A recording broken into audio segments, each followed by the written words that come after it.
They were warrior monks, bankers of kings, the secret hand of the Crusades, feared, respected, and then erased. This is the story of betrayal, power, and one of history's most enduring conspiracies. The fall of the Knights Templar. It began in the Holy Land. In the shadow of the Crusades, a small group of knights pledged their swords to God.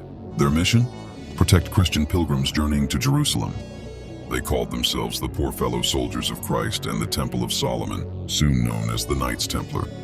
But poor they were not for long. Within decades, the Templars had grown into a multinational empire. They controlled lands from England to Jerusalem, ran Europe's most advanced banking network, and owned entire fleets of ships. Kings deposited fortunes with them.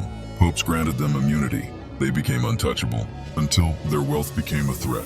King Philip IV of France, known as Philip the Fair, was drowning in debt after costly wars. He had borrowed heavily from the Templars, gold he could not repay.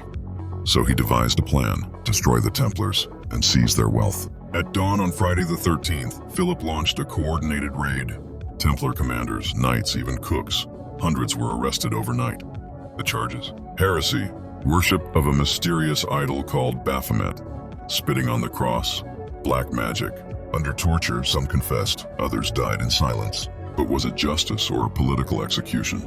The Pope, Clement V, once an ally of the Templars, buckled under Philip's pressure. In 1312, the Order of the Knights Templar was officially dissolved.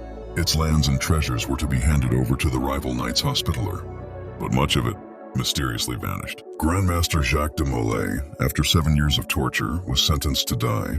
As flames engulfed him, he cursed the Pope and the King, summoning them to stand before God within a year. Shockingly, both Philip and Clement died within months. Was it divine justice or poetic irony? But the story didn't end in fire. Some Templars are believed to have escaped, fleeing to Scotland, Switzerland, and Portugal, where they founded the Order of Christ. Their symbols began appearing in strange places, on cathedrals, in Freemasonry, even in the foundations of America's founding fathers. The Templars were not just victims, they were a symbol of what happens when faith, finance, and politics collide. Betrayed not by enemies, but by the very kings they served. Subscribe to uncover the hidden truths behind empires, kings, and conspiracies.